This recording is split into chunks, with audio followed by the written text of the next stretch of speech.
அண்மை செய்தியை பார்த்துக் கொண்டிருக்கிறோம். அதிமுகவின் புதிய தேர்தல் வாக்குறுதிகள் வெளியிடப்பட்டிருக்கின்றன.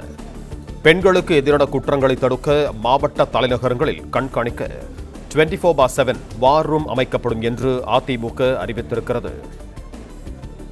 பெண்களுக்கு எதிரான குற்றங்களை தடுக்க மாவட்ட தலைநகரங்களில் கண்காணிக்க 24 மணி நேரமும் வார் ரூம் அமைக்கப்படும் என்று அதிமுக உறுதியளித்திருக்கிறது. விவசாயிகளின் நலனை கருத்தில் கொண்டு மாம்பழத்திற்கு ஆதரவு விலை நிர்ணயிக்க நடவடிக்கை எடுக்கப்படும் என்றும் அதிமுக வாக்குறுதி அளித்திருக்கிறது.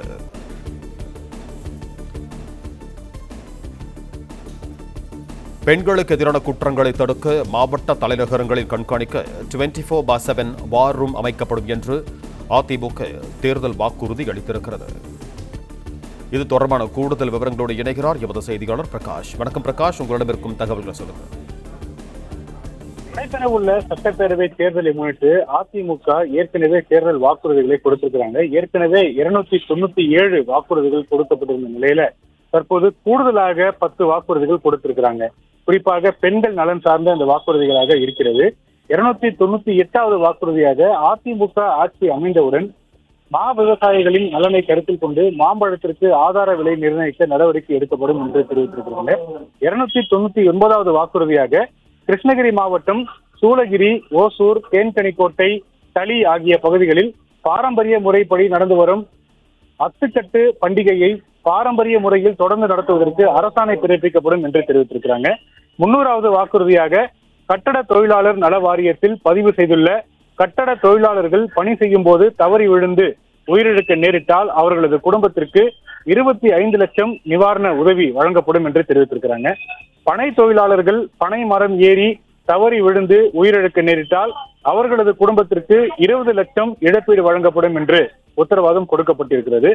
அரசு கேபிள் டிவி கட்டணம் 50% குறைக்கப்படும் என்று உத்தரவாதம் கொடுக்கப்பட்டிருக்கிறது. 303வது வாக்குறுதியாக கடலூர், விழுப்புரம் ஆகிய மாவட்டங்களில் அதிக அளவில் முந்திரி உடைக்கும் தொழில் நடைபெற்று வருகிறது. அதிக அளவிலான பெண்கள் இந்த தொழிலில் ஈடுபட்டுள்ளனர். அவர்களது வாழ்வாதாரத்தை கருத்தில் கொண்டு சிறிய அளவிலான முந்திரி உடைக்கும் கைக்கருவி விலையில்லாமல் வழங்கப்படும் என்று தெரிவிக்கப்பட்டிருக்கிறது. பெண்களுக்கு எதிரான குற்றங்களை தடுக்க கண்காணிக்க 24 மணி நேரமும் வாரத்தின் 7 நாட்களும் வார் ரூம் மாவட்ட தலைநகரங்களில் அமைக்கப்படும் என்று தெரிவிக்கப்பட்டிருக்கிறது. மாணவர்களின் கல்லூரி படிப்பை முடித்தவுடன் வேலைவாய்ப்பு மற்றும் போட்டித் தேர்வுகளுக்கு தயாராவதற்காக தாலுகா அளவில் சிறப்பு கவுன்சிலிங் அமைப்பு ஏற்படுத்தப்படும் என்று தெரிவிக்கப்பட்டிருக்கிறது.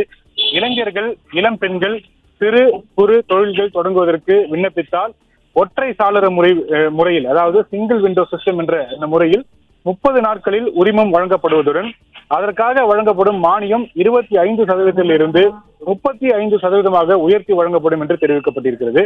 பணிக்கு செல்லும் 10 லட்சம் இளைஞர்களுக்கு அம்மா இருசக்கர வாகன திட்டத்தின் கீழ் இருசக்கர வாகனம் வாங்க 10,000 மானியம் வழங்கப்படும் என்று தெரிவிக்கப்பட்டிருக்கிறது. ஏற்கனவே அதிமுக சார்பில் 297 வாக்குறுதிகள் கொடுக்கப்பட்ட நிலையில தேர்தல் பிரச்சாரம் இன்று மாலை 6 மணியுடன் ஓயக்கூடிய நிலையில் தற்போது அதிமுக சார்பில் கூடுதலாக 10 வாக்குறுதிகள் கொடுக்கப்பட்டிருக்கிறது. இந்த வாக்குறுதிகள் அனைத்தும் ஏற்கனவே அதிமுக பொதுச் செயலாளர் எடப்பாடி பழனிசாமி தேர்தல் சுற்றுப்பயணம் மேற்கொள்ளும் போது அங்கங்க விவசாயிகள் மற்றும் தொழிலாளர்களை சந்திக்கும் போது அவர்கள் வைத்த கோரிக்கைகள் தான் தற்போது வாக்குறுதிகளாக கொடுக்கப்பட்டிருப்பதை பார்க்கிறோம். புதுக்கோட்டை மாவட்டத்தில் சுற்றுப்பயணம் மேற்கொண்ட போது முந்திரி உடைக்கக்கூடிய தொழிலாளர்கள் அவர்கள் ஒரு கோரிக்கையை வைத்தார்கள். அப்போதே உத்தரவாதம் கொடுத்திருந்தார். தற்போது அது அதிகாரப்பூர்வ அறிவிப்பாக கொடுக்கப்பட்டிருக்கிறது. முந்திரி உடைப்பதற்காக சிறிய அளவிலான கருவி வழங்கப்படும் என்று தெரிவிக்கப்பட்டிருக்கிறது. அதே போல அரசு கேபிள் டிவி கட்டணம் 50% குறைக்கப்படும் என்று அறிவிக்கப்பட்டிருக்கிறது.